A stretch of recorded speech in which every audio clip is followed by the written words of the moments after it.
La Bible ouverte, une étude de la parole de Dieu avec la bergère Marie-Laure Bonnet.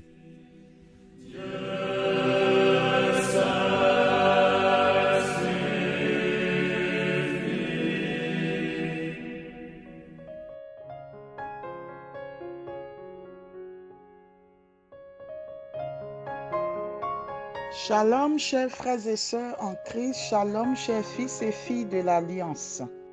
Comme nous l'avons annoncé, nous débutons notre formation sur l'étude de la Bible. Nous avons vu les préalables à l'étude biblique. Et ce matin, nous allons voir l'introduction générale à la Bible. Avant de rentrer dans la Bible, il est important que nous ayons une vue générale sur le contenu de la Bible, son histoire, etc. Et c'est ce qui nous permettra de bien entamer l'étude biblique.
Alors, avec la formation biblique que nous démarrons, la fréquence de nos enseignements ne sera plus quotidienne, mais 2 fois par semaine.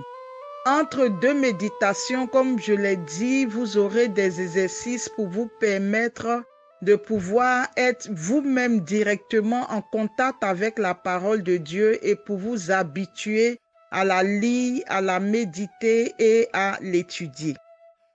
Ce matin, nous voyons l'introduction générale à la Bible. Alors, il faut savoir qu'en termes de composition, donc nous allons voir la composition de la Bible. Il faut savoir que la Bible est d'abord une vaste bibliothèque. Il s'agit d'une collection de livres rassemblés en un seul ouvrage. Donc, c'est une collection de livres. Lorsque vous ouvrez la Bible, vous voyez bien qu'il y a plusieurs livres à l'intérieur. Donc, c'est d'abord une vaste bibliothèque. Mais l'Église nous demande de considérer la Bible comme un seul et unique livre. Dans le Concile Vatican II, la constitution dogmatique sur la révélation divine que nous appelons Dei Verbum, promulguée le 18 novembre 1965, dit ceci: il ne faut pas, pour découvrir exactement le sens des textes sacrés, porter une moindre attention au contenu et à l'unité de toute l'écriture. Donc Dei Verbum dit: Il faut considérer la Bible, bien qu'elle soit une vaste bibliothèque, comme un unique livre, parce que du début à la fin, la Bible a une logique, la Bible veut transmettre un message. Il faut aussi savoir que la Bible est divisée en deux grandes parties, l'Ancien Testament et le Nouveau Testament. Donc les deux grandes parties de la Bible, c'est l'Ancien Testament et le Nouveau Testament. Alors pourquoi le mot testament? Si je vous avais en face de moi, je vous aurais interrogé sur le fait qu'on parle de testament et je pense que beaucoup auraient répondu que c'est parce que ce sont les dernières volontés de Jésus ou de Dieu pour les humains. Alors, il faut savoir que dans le contexte de la Bible, le mot testament n'a rien à voir avec les dernières volontés de quelqu'un qui va mourir. Il n'a pas le sens qu'on lui donne habituellement dans le dictionnaire, à savoir un acte juridique par lequel une personne déclare ses dernières volontés et dispose de la façon dont ses biens seront partagés entre ses héritiers pour le temps qui suivra sa mort. Non. Dans le cas de la Bible, le mot testament n'a rien à voir avec cette définition du dictionnaire et à connotation juridique. Dans le cas de la Bible, il faut savoir que le mot testament remonte au IIIe siècle après Jésus-Christ. Il a été utilisé pour la première fois avec la Bible par Clément d'Alexandrie. Alors, Clément d'Alexandrie parle de l'ancienne et de la nouvelle diathèque. Et le mot diathèque est un mot grec et qui signifie alliance. Donc, au préalable, en rapport avec la Bible, on parlait de l'ancienne et de la nouvelle alliance. Le mot testament n'existait pas, on parlait d'alliance, l'ancienne et la nouvelle alliance. Alors, c'est ce mot diathèque en grec qui a été traduit en latin par testamentum, et comme le français est issu du latin, en transcrivant du latin au français, on a utilisé le mot testament. Sinon, on parle plutôt d'ancienne et de la nouvelle alliance. Et ce mot diathèque qui signifie alliance en grec a été traduit en latin par testamentum et en français par le mot testament. Et il faut retenir essentiellement qu'il s'agit de l'alliance, de l'ancienne alliance et de la nouvelle alliance lorsque nous parlons de la Bible. Voyons maintenant le contenu de la Bible. Nous venons de voir en grand 1 la composition de la Bible. Et dans ce grand 1, nous sommes en train de voir le grand A, le contenu de la Bible. Alors, par rapport au contenu de la Bible, nous l'avons vu, la Bible est divisée en deux grandes parties, l'Ancien Testament et le Nouveau Testament. À certains moments, je ferai des formations plus complètes en présentiel ou en ligne, des formations qui seront beaucoup plus poussées. Mais pour notre méditation de ce matin, en nous épargnant tout ce qui est canon et autres que nous verrons dans les formations plus poussées, nous devons simplement retenir que dans l'Ancien Testament catholique, parce que l'Ancien Testament a la version protestante et a la version catholique. Alors, dans l'Ancien Testament catholique, nous avons 4 grandes parties. La première partie, c'est ce que nous appelons le Pentateuque. Le Pentateuque, ce sont les 5 livres de Moïse et c'est toujours dans le même ordre, à savoir la Genèse, l'Exode, le Lévitique, les Nombres et le Deutéronome. C'est important pour nous de connaître l'ordre de ces livres. La première partie de nos Bibles catholiques, l'Ancien Testament de nos Bibles catholiques comprend 4 parties. La première partie, c'est le Pentateuque. Et le Pentateuque, ce sont les 5 livres qu'on attribue habituellement à Moïse, la Genèse, l'Exode, le Lévitique, les Nombres et le Deutéronome. La seconde partie de l'Ancien Testament de nos Bibles catholiques, c'est ce que nous appelons les livres historiques. Les livres historiques qui relatent un peu l'histoire des Juifs durant toute leur pérégrination sur la terre jusqu'à ce que la royauté soit installée. Donc, dans cette seconde partie, vous avez le livre de Josué, des Juges, et de Samuel, et de Rois. Ensuite, vous avez le livre de Tobie, de Judith et de Maccabée, le livre d'Esther. Donc, dans la seconde partie, voici les livres que vous avez. La troisième partie de l'Ancien Testament de nos Bibles catholiques, ce sont les livres prophétiques. Alors, dans les livres prophétiques, vous avez deux catégories. Les livres prophétiques, ce sont les discours et les proclamations lancées au peuple d'Israël au nom de Dieu par les prophètes. Alors, dans cette partie des livres prophétiques, nous avons deux parties. Nous avons un premier groupe de prophètes qu'on appelle les grands prophètes. Nous disons grands prophètes pas à cause de l'importance de leur message, mais à cause de la longueur de leur message. Donc, dans les livres prophétiques, vous avez les grands prophètes qui sont au nombre de 3. Il s'agit du prophète Isaïe, du prophète Jérémie et du prophète Ézéchiel. Dans les livres prophétiques, les 3 grands prophètes, dont vous avez le livre d'Isaïe, le livre de Jérémie et le livre d'Ézéchiel. Le deuxième groupe de ces livres prophétiques, c'est ce qu'on appelle les 12 petits prophètes. Dans les 12 petits prophètes, vous avez Osée, Joël, Amos, Abdias, Jonas, Michée, Naoum, Habakkuk, Sophonie, Agé, Zacharie et Malachie. Voici les 12 petits prophètes. Donc, dans cette troisième partie de l'Ancien Testament des Bibles catholiques, on a les livres prophétiques. Ces livres prophétiques se subdivisent en 2 groupes. Le premier groupe, c'est le groupe des grands prophètes. Et nous avons dit qu'ils sont grands, pas à cause de l'importance de leur message, mais à cause de la longueur de leur message. Et parmi ces grands prophètes qui sont au nombre de 3, vous avez Isaïe, Jérémie et Ézéchiel. Ensuite, le deuxième groupe de ces livres prophétiques, vous avez les 12 petits prophètes que nous venons de voir. Osée, Joël, Amos, Abdias, Jonas, Michée, Naoum, Habakkuk, Sophonie, Agé, Zacharie et Malachie. Enfin, le 4e groupe de l'Ancien Testament de nos Bibles catholiques, c'est ce que nous appelons les livres poétiques et sapientiaux. Sapientiaux qui fait référence à la sagesse. Alors, ces livres sont des histoires concrètes qui expriment parfois des réflexions et des prières.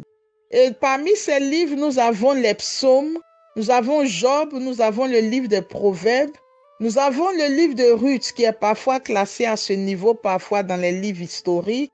Nous avons le Cantique des Cantiques, nous avons le livre de Qoéleth ou Ecclésiaste, nous avons le livre des Lamentations de Jérémie, nous avons le livre d'Esther, nous avons le livre de Daniel, nous avons le livre d'Esdras, nous avons le livre de Néhémie, nous avons 1 et 2 Chroniques, nous avons Siracide ou Ecclésiastique et nous avons le livre de la sagesse. Donc, pour récapituler, l'Ancien Testament de nos Bibles catholiques est divisé en 4 grandes parties. La première partie, c'est le Pentateuque. Et dans le Pentateuque, vous avez les 5 livres de Moïse, la Genèse, l'Exode, le Lévitique, les Nombres et le Deutéronome. Ensuite, la seconde partie, vous avez les livres historiques que nous avons cités. Ensuite, vous avez les livres prophétiques, eux-mêmes subdivisés en 2 grands groupes, les grands prophètes qui sont au nombre de 3 et les 12 petits prophètes donc qui sont au nombre de 12. Enfin, vous avez les livres poétiques et sapientiaux. Nous atterrissons maintenant dans la seconde grande partie de la Bible qui est le Nouveau Testament. Et le Nouveau Testament, lui, est divisé en 6 parties. La première partie, ce sont les évangiles. La première partie, ce sont les évangiles. Et vous avez les 4 évangiles qui sont toujours dans le même ordre, quelles que soient les versions de Bible. Alors, ce qu'il faut retenir, si les Bibles catholiques et les Bibles protestantes n'ont pas souvent les mêmes classifications, dans l'Ancien Testament, s'agissant du Nouveau Testament, les catholiques et les protestants ont exactement les mêmes classifications. Alors, donc, nous venons de dire que le Nouveau Testament est divisé en 6 parties. La première partie, les évangiles. Et dans les évangiles, nous avons l'évangile de Matthieu, l'évangile de Marc, l'évangile de Luc et l'évangile de Jean. Dans la seconde partie du Nouveau Testament, nous avons les actes des apôtres. Dans la troisième partie du Nouveau Testament, nous avons les écrits de Paul. Et les écrits de Paul, nous les connaissons. Il s'agit de l'épître aux Romains, 1 et 2 Corinthiens, Galates, Éphésiens, Philippiens, Colossiens, 1 et 2 Thessaloniciens, 1 et 2 Timothée, Tite et Philémon. Ensuite, la quatrième partie du Nouveau Testament, nous avons l'épître aux Hébreux. La cinquième partie du Nouveau Testament, c'est ce que nous appelons l'écrit pastoral ou général. Et dedans, nous avons la lettre de Saint Jacques, 1 et 2 Pierre, 1, 2, 3 Jean et Jude. Et enfin, nous avons le livre de l'Apocalypse. Alors, après donc ce contenu que nous venons de voir, il faut savoir simplement qu'initialement, la Bible a été écrite dans des langues et les langues initiales, ce sont l'hébreu, l'araméen, le grec. Plus tard, la Bible a été traduite en latin, c'est la Vulgate, avant les autres langues. Alors après donc avoir vu en grand 1 la composition, en grand A le contenu de la Bible, en grand B les langues dans lesquelles la Bible a été écrite, nous voyons en grand 2 dans cette introduction générale à la Bible les supports sur lesquels la Bible avait été initialement écrite, la pierre, le cuir, le papyrus, le parchemin, le vélin et finalement le papier. Voici, chers frères et sœurs, ce que je voulais vous dire sur l'introduction générale à la Bible. C'était important que vous voyez comment c'est structuré, qu'est-ce que la Bible est, les langues dans lesquelles elle a été écrite et quels sont les supports qui initialement ont été utilisés. Nous verrons dans l'enseignement 3 l'introduction générale à l'Ancien Testament et après cela, nous allons commencer maintenant l'étude du livre de la Genèse. Que Dieu vous bénisse et vous garde. Nous allons vous communiquer après cet audio des exercices à faire pour vous remémorer tout ce qui a été dit dans ces introductions pour nous aider à entrer véritablement dans la Bible. Que Dieu vous bénisse. Au nom du Père et du Fils et du Saint-Esprit. Amen.